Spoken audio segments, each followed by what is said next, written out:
John Cena announces his retirement. CM Punk screws Drew McIntyre again, and Solo Sikoa has pinned the WWE Champion. I'm Luke Owen, and this is my review of WWE Money in the Bank 2024 in about 10-ish minutes. Support WrestleTalk! As had been reported by PW Insider, the men's Money in the Bank opened the pay-per-view, which featured Drew McIntyre, Jey Uso, LA Knight, Andrade, he did return to WWE in case you forgot, Chad Gable, and Carmelo Hayes. This was a tremendously fun sprint, about 16.5 minutes, and was nothing but pure spot madness, which was a lot like the women's match later, only this one felt safer. That's not to say it wasn't gnarly at times. Andrade's springboard leg drop to Gable while he was trapped in a ladder, his springboard Spanish fly to Hayes. It felt like Andrade had a point to prove. Gable had a run of suplexes, even suplexing a ladder at one point, and in perhaps the wildest spot of the night, LA Knight pushed Andrade over the top of a ladder into a sunset flip powerbomb to Hayes onto another ladder. Gable suplexed Knight overhead to a ladder bridge on the outside and did a wicked bump after hanging from the briefcase hook into an Uso spear. Jey nearly had the match won, but Drew, ironically, yeeted a ladder right into his face like it was a javelin and won the match, the absolute right winner. You could argue a predictable winner, but he is the right winner, and in many cases felt like the only winner. It also set up a great story for the next hour or so, as Drew had announced ahead of time that he would cash in on this show and walk out as World Heavyweight Champion. I am surprised we got no Wyatt Six stuff with Chad, given that was part of the build going into the show, but I did prefer just having this be a straight match with no interference, especially as the World Title match and the main event matches had a bunch of interference spots. Perhaps more surprising than Drew winning Money in the Bank was Bron Breakker losing to Sami Zayn for the Intercontinental Championship. That is both fair and unfair to say. I spoke about this on our Money in the Bank's prediction video for the WrestleTalk podcast, but Breakker holding up the belt on the Go Home Raw made me think he was not going to walk out of Money in the Bank with the title. It was then a question of, well, how do you get there?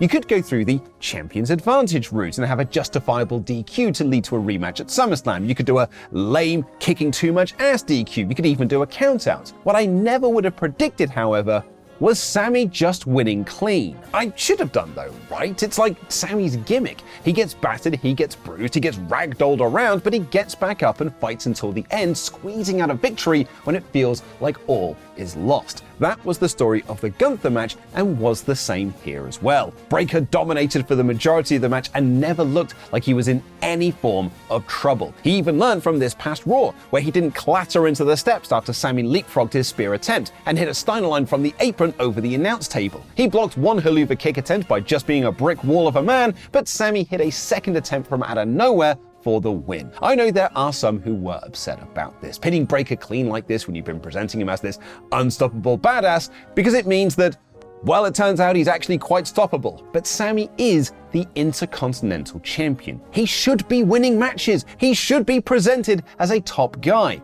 And as Will Ospreay showed with his Forbidden Door match against Swerve Strickland, no one should be above losing to a top champion. If this loss had been against, say, Sheamus on a random episode of Raw, I might get some of the vitriol. But this was the Intercontinental Champion on a pay-per-view in his home country. Moreover, this is Sami's character. I like this a lot, but I was legit surprised that they just beat Breakker clean. Money in the Bank host Trish Stratus brought out a surprise for the night, John Cena, who announced that he will be retiring from WWE and 2025's WrestleMania will be his last. I'll have a full WrestleTalk news video about this, as there is a lot to discuss, but this was a cool moment, a fine speech, and a great surprise. As Filthy Tom Lawler put it on Twitter, John Cena's career has been compromised to a permanent end. Although they teased some involvement with Finn Balor, he was nowhere to be seen for Damian Priest's World Championship defense against Seth Rollins. The two told a really cool story in the match itself, which was Drew was a looming shadow.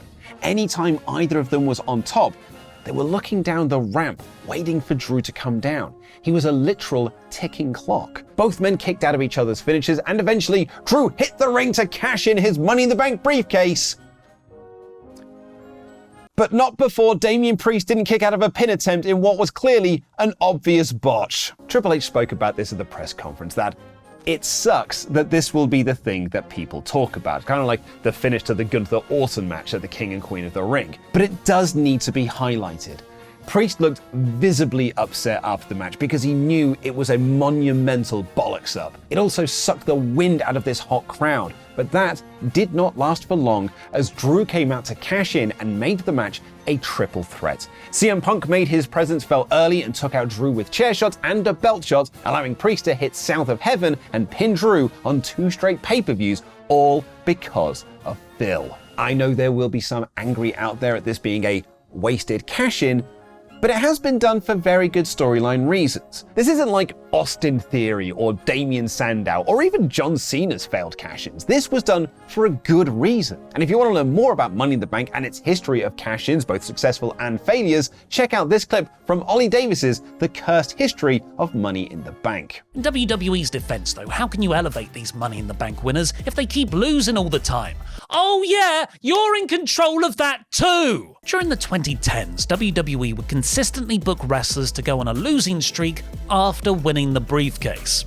I guess the idea was to make the eventual title shot a surprise, but it mostly weakened them as credible champions when they actually cashed in. Bryan lost 55% of his matches when he had the briefcase. Ziggler lost 62%. Damien Sandow lost 60%. Seth 54%. Carmella 72%. Corbin 60%. If you want a wrestler to rise up the card, it helps to book them to win more matches than they lose. So, we all figured this was going to happen, right? We all figured that Punk would be involved in one of the Money in the Bank finishes and screw Drew. But there was a secret bonus to this that became clearer in the post-match. Seth can now not challenge for the World Heavyweight Championship, and that is CM Punk's fault. In his focus to screw Drew, he's also screwed Seth. Corey Graves had to hold Rollins back as he berated Punk, which brought back all of those promos he did earlier in this year where he said he did not want Phil back, and that anger at Survivor Series last year.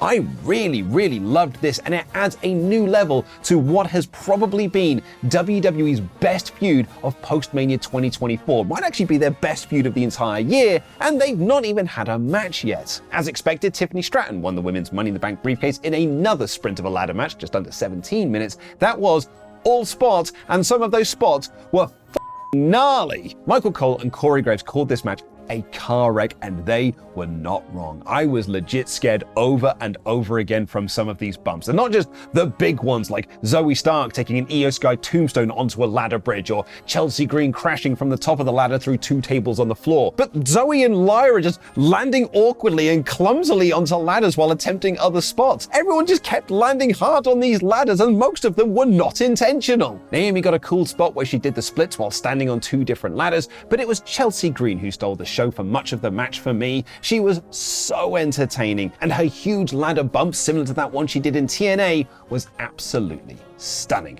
But it was Tiffy time, and she won the briefcase after being the one to push Green through those tables. She did a segment backstage where she seemingly set up a match with Trish Stratus, which sounds like a great idea to me. It was a bit clumsy, it was certainly messy, but in the best kind of way. And much like the men's match, completely the right winner. And as reported by PW Insider, the main event saw the new Bloodline take on Cody Rhodes, Randy Orton, and Kevin Owens, a match which accomplished 2 things. Number 1, Solo pinned the WWE Champion to set up a match at SummerSlam, and number 2, more importantly number 2, it introduced the WWE audience to Jacob Fatu and highlight why he is the new powerhouse of this group. It was so interesting watching Solo wrestle in the Roman role while Jacob filled in for the Solo role. They all worked your standard WWE 6-man tag with 2 bills to the hot tags, when it was beautifully elevated by a hot crowd who wanted to see the stars do your standard WWE 6-man tag. Fatu just standing up from Orton's draping DDT to stare him down while he was doing his RKO setup was awesome. The referee got bumped, this is a Bloodline match after all, and even the ringside doctor got bumped when Jacob Fatu was backdropped by Cody Rhodes over the barricade. The referee got bumped a second time, which means he did not see Tongaloa.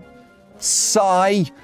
Botch's second big spot in WWE when he tried to do a low blow. Come on, Tongaloa! Randy hit a series of RKOs but got caught by a Solo spike. He then got the Crossroads treatment, but Fatu broke it up, held up Cody for the spike, and then woke up the ref for the pinfall. Solo has pinned the WWE Champion. It capped off a very fun Money in the Bank, but I do have one small complaint. This show was 3 hours and 15 minutes long. a fine runtime. But there was less than 90 minutes of wrestling. That means that over half of this show was commercials, video packages, and entrances. There's the Cena promo in there, but even if you remove that, it's still half the show. I am begging WWE and AEW to find the balance, but it cannot overly take me away from my enjoyment because Money in the Bank was a 5 out of 5 show. Should do that for it, really, shouldn't I? Now go and watch Ollie Davis's cursed history of Money in the Bank.